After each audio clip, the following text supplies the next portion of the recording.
I can give you a very good example of that. When I became governor, we were in a position where your colleague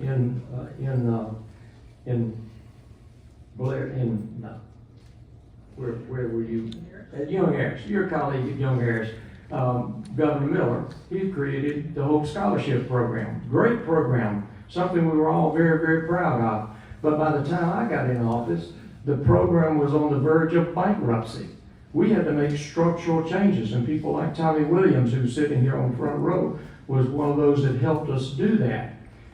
We had to change the structure, and it was necessitated by the facts that if you didn't do something, those students who had already been given a Hope Scholarship were not going to have enough money for it to complete their college education. So it was not popular. You know, issues like that are very significant issues, but when you have to change them because the facts dictate it, a lot of people say, oh, I don't want to do that. I'm going to vote against that. That's the easy way out. So we made some reforms and we proposed them. One of them was that we had to have more control over what the cost of the program, the outgo. Any program in which you only control paying out and no control over what happens on the front end of the cost, which we didn't have as a legislator and governor, you had to change the structure. One of the things that we proposed to do was to broaden it to the technical colleges and give the Hope Grant.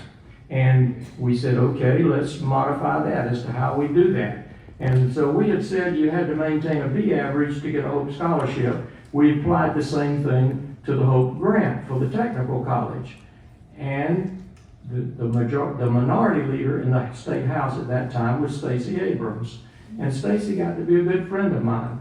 She had the nerve to say to her caucus, which very easily could have all said, no, we're going to stick with the way it is. Let's leave it the way it is. Why should we do that? She stood up and she said, this needs to be done. Now, she wanted something for it, and I listened to what she wanted. And that's one of the things that's missing nowadays. People never listen to what the other person wants. And when I listened to her, it made sense. She said, we need blue-collar workers, people who will not have B averages when they are ready to go somewhere.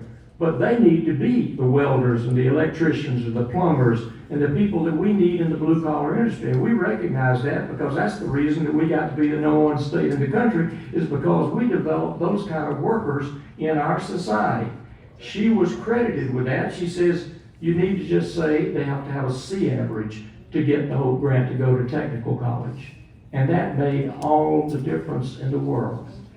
That's what happens when you listen. I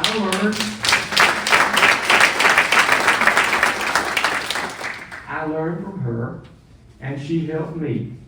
And we both, working together, made the reforms that have kept the Hope Scholarship Program and the Hope Grant Program one of the strongest post-high school education programs in the entire country. And as a result of that, because we strengthened our technical college system, we went to being the #1 state in the country in which to do business by 2013 and have kept it ever since that time.